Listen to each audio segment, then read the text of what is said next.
Halo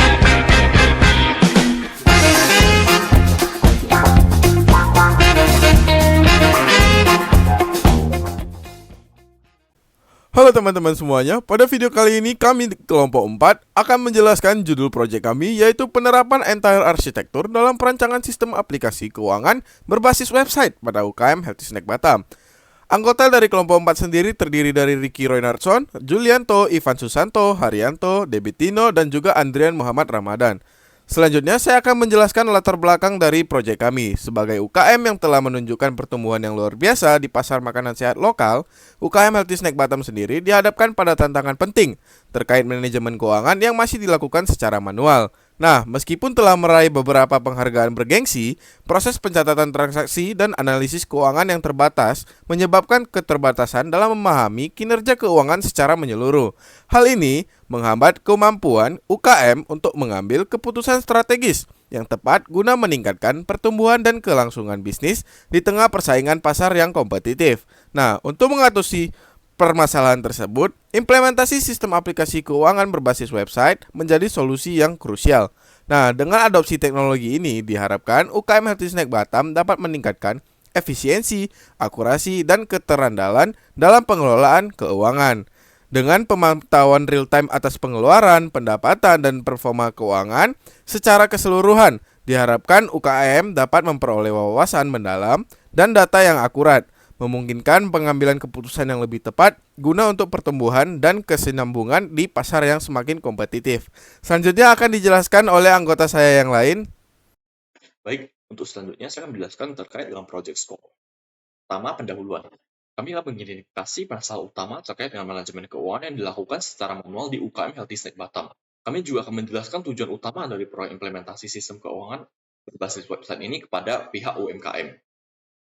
Untuk analisis kebutuhan, kami akan menganalisis kebutuhan khusus UKM Healthy Snack Batam terkait dengan sistem aplikasi keuangan, termasuk fitur-fitur yang diperlukan untuk membantu transaksi, pengeluaran, pendapatan, dan performa keuangan secara real time. Kami juga akan membuat daftar kebutuhan fungsional dan non-fungsional yang spesifik dan relevan untuk aplikasi keuangan yang akan kami rancang. Untuk bagian perancangan sistem, kami akan merancang arsitektur sistem aplikasi keuangan berbasis website sesuai dengan kebutuhan dan skala UKM Healthy Snack Batam. Kami juga akan menyusun spesifikasi teknis termasuk desain antarmuka yang pengguna yang intuitif dan mudah digunakan. Selanjutnya untuk pengembangan aplikasi. Kami akan mengembangkan aplikasi keuangan berbasis website sesuai dengan spesifikasi yang telah ditetapkan. Kami juga akan melakukan pengujian menyeluruh untuk memastikan fungsionalitas yang optimal dan keamanan data yang memadai. Untuk implementasi dan integrasi, kami akan melakukan proses implementasi aplikasi keuangan ke dalam sistem operasional UKM Healthy Snack Batam. Kami juga akan memastikan integrasi yang tepat dengan proses bisnis yang ada untuk memastikan transisi yang mulus. Untuk pelatihan dan dokumentasi, kami akan memberikan pelatihan kepada staf UKM Healthy Snack Batam terkait dengan penggunaan sistem aplikasi keuangan yang baru ini. Kami juga akan membuat dokumentasi yang komprehensif tentang penggunaan, pemeliharaan, dan pemecahan masalah terkait aplikasi yang akan dirancang. Untuk pemantauan dan evaluasi, kami akan melakukan pemantauan berkala terhadap kinerja dan efektivitas aplikasi keuangan yang diimplementasikan dan mengidentifikasi area perbaikan serta pengembangan tambahan yang diperlukan untuk memastikan aplikasi tetap relevan dan efisien. Dan terakhir, kami akan menyusun laporan akhir yang mencakup evaluasi keseluruhan dari proyek implementasi aplikasi keuangan yang akan kita rancang.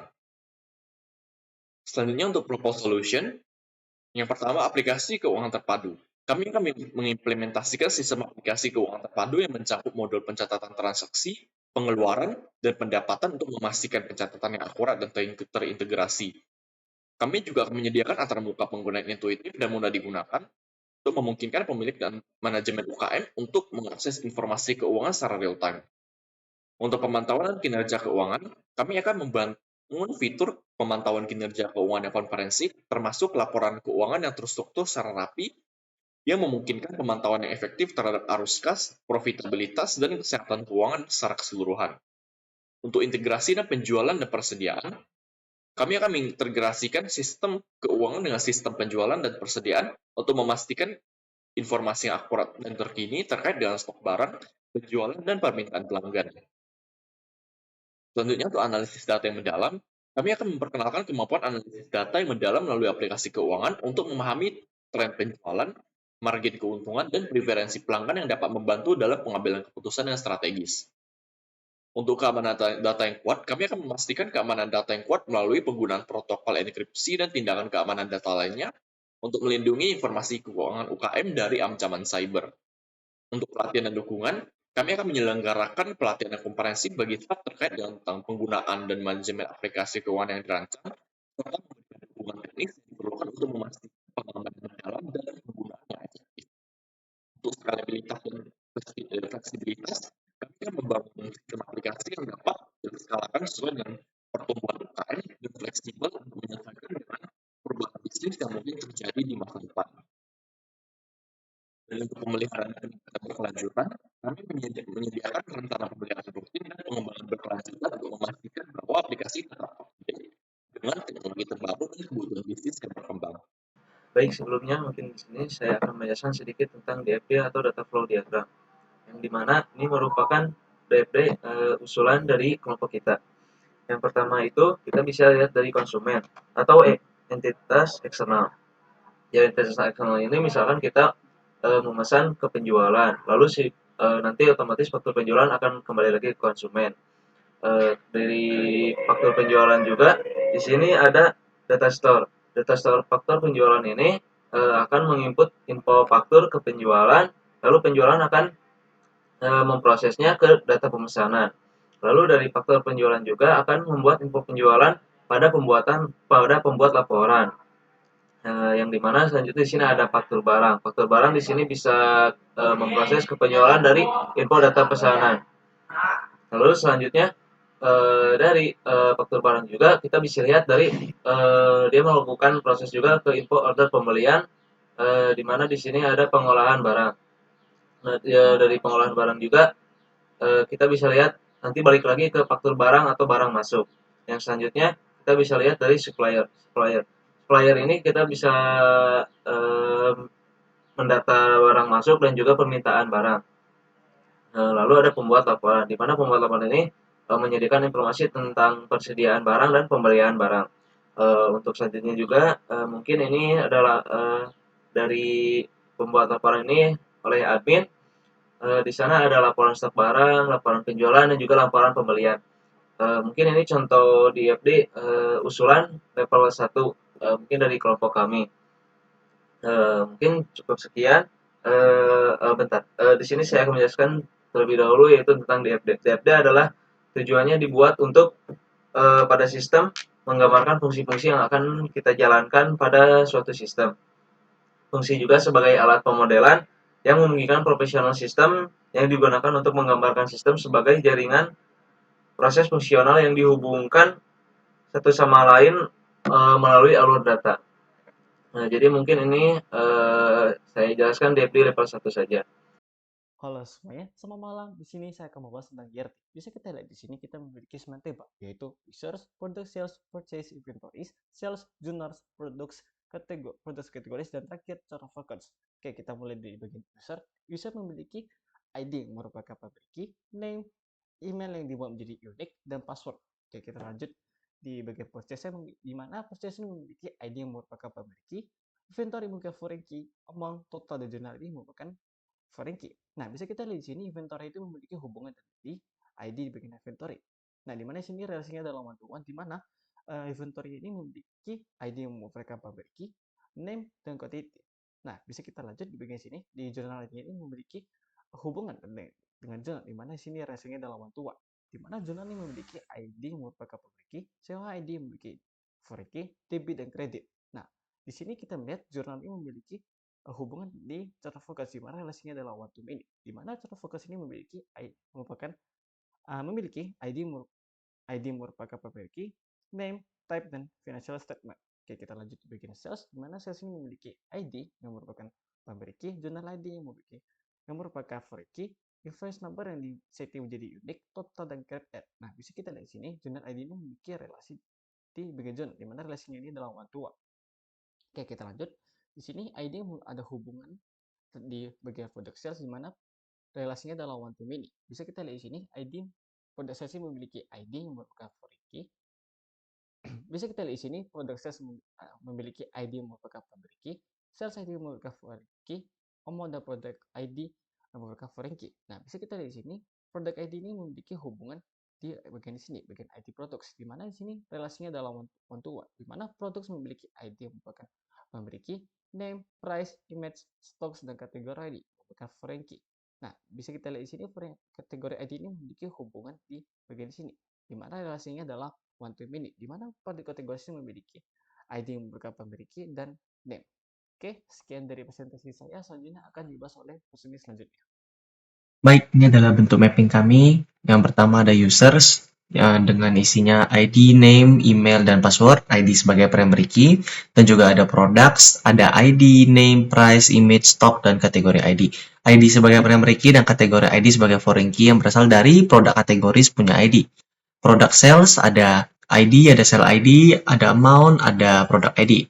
ID sebagai primary key, sell ID sebagai foreign key yang berasal dari sales punya ID, dan product ID adalah foreign key yang berasal dari products punya ID. Products kategoris ada ID dan juga ada name. ID sebagai primary key. Di sini ada sales, ID, journal ID, invoice number, total, created at. ID sebagai primary key dan journal ID sebagai foreign key yang berasal dari journals ID. Di sini ada journals, ada ID, COA ID, amount, product ID. ID sebagai primary key dan COA ID berasal dari chart of account ID. Product ID-nya berasal dari products punya ID. Lalu ada purchases, ada ID, inventory ID, amount, total, dan journal ID. ID sebagai primary key dan inventory ID dan journal ID sebagai foreign key. Inventory ID berasal dari inventories punya ID dan journal ID berasal dari journals ID. Inventories ada ID, name, dan juga quantity. ID sebagai primary key. Chart of account, ada ID, ada name, ada type, ada financial statement. ID sebagai primary key. Oke, jadi di sini saya akan menjelaskan bagian aplikasinya. Sebelumnya, pertama saya akan menjelaskan bagian DDL-nya dulu. Di sini kita create database dengan nama PBDUTS. Kemudian kita buat table dengan nama inventories, di mana tabel ini ada ID, integer, not null, auto increment untuk primary key-nya. Kemudian ada name, price, stock, created at, updated at, and delete at. Delete at ini digunakan untuk menggunakan soft delete, jadi data tidak terhapus tapi dia menyimpan tanggal datanya dihapus, maka tidak akan ditampilkan di query aplikasinya. Kemudian ada create purchase. Di sini juga ada ID, inventory ID, amount, total, create at, update at, dan delete at. Dengan primary key ID, kemudian foreign key atau relasinya dari inventory ID ini reference ke inventories ID. Selanjutnya di sini kami menerapkan arsitektur and tier pada PHP, di mana ada layer model, service ini atau business layer-nya, kemudian ada repository untuk data access layer-nya. Contohnya aplikasi yang dilihat, maka hasil tampilannya akan seperti ini, di mana ada inventory, ada purchase. Misalnya inventory kita tambahin, maka dia akan, kita contoh